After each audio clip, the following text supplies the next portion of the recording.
In this video, I'm going to explain you the three main reasons why students fail the NAATI CCL test.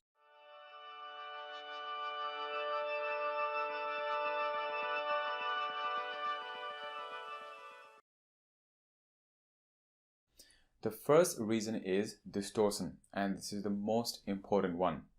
Distortion means the deviation from the original meaning of the sentence.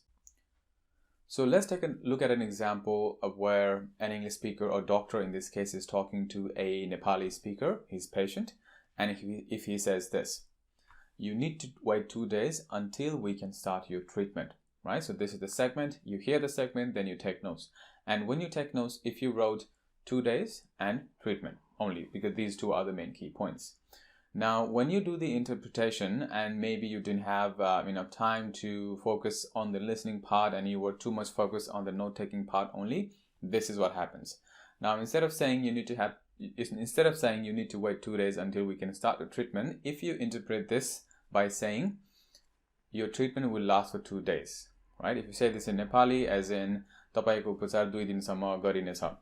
So if you say this is a distortion clearly, isn't it?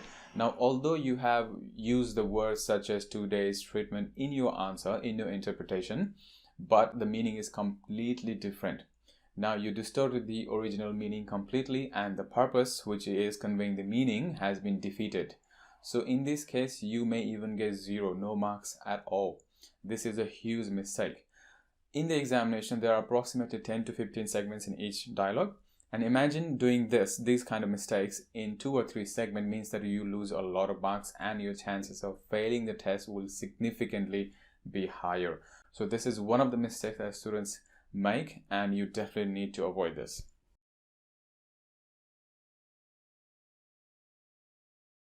And the second important reason is forgetting to ask for a repetition. We do get 1 free repetition per dialogue, but because of the exam pressure, students tend to forget this. The exam lasts for 20 minutes, that's the maximum time, but students tend to finish in 10 to 15 minutes, which is a lot less, compared to other tests, which usually last for 2 or 3 hours. So because of the time pressure, students tend to forget to ask for a repetition, even though it is free. So let's take a look at another example at what this can result into. So let's imagine the segment is quite long. It has around 30 to 35 words, and the segment is where the English speaker says to a Nepali speaker, you need to collect 100 points worth of ID documents such as your passport, driving license, and Medicare card. Once we receive these documents, your application will be finalized within 2 weeks and you will be notified via email. Alright, so this is the segment and you have to interpret this into your language, into Nepali. And while you're taking notes, by the time you're done taking notes for the first sentence, the segment is now completed, right? And you couldn't take notes for the last sentence, which included, we will notify you via email after 2 weeks. So if you know that you will not be able to interpret everything, isn't it? Because you haven't noted down everything, or maybe you didn't have enough time to pay attention to the other part of the segment as well. So knowingly that you don't have enough information, why would you do the interpretation, isn't it? Right? Because if you do now, you will only end up having half of the information. Half of the segment will be there and the half won't be there, and you will definitely lose half of your points. Is that clear? So when you know while taking notes, or when the segment has completed that you don't have enough information, don't start interpreting. Ask for repetition. Simply say, can you repeat the segment please? And then now that you can hear the segment twice, you can note down the remaining part that you couldn't in your first attempt. And now you have all the information, and then you can do the interpretation properly. So please do not forget to take that free repetition. One quick way of resolving this is writing down the word repeat in big letters on the top and at the bottom of the paper that you will be provided with for note taking in the examination, and do this before you start listening to the segments.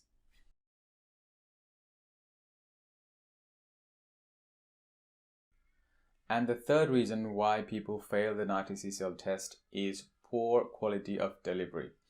This means that you have too many self-corrections, hesitations, or repetitions when you do the interpretation. This affects your quality of delivery. Also, the other factor is a shaky, nervous tone, and which tells the examiner that you're not confident. So this also affects your quality of delivery.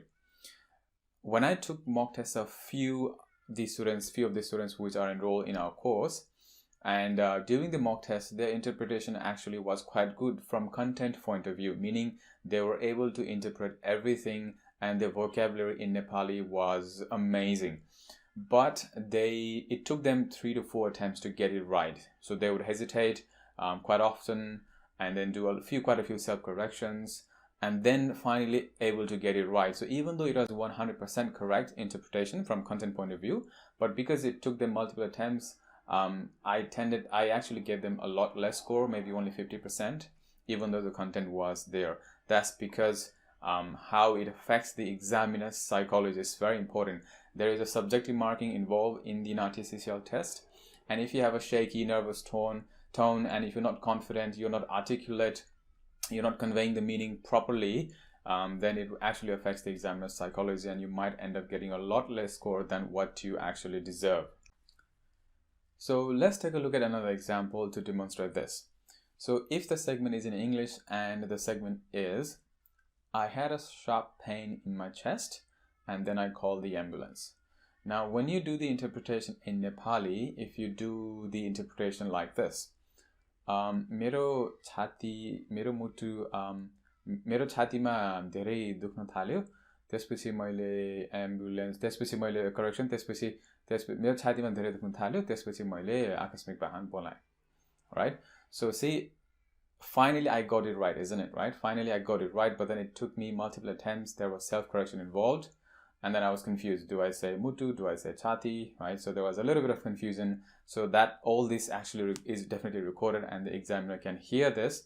So even though the final result, the final attempt was perfect, it took me multiple attempts before getting it right. So I actually end up getting that score. So this is also very, very important.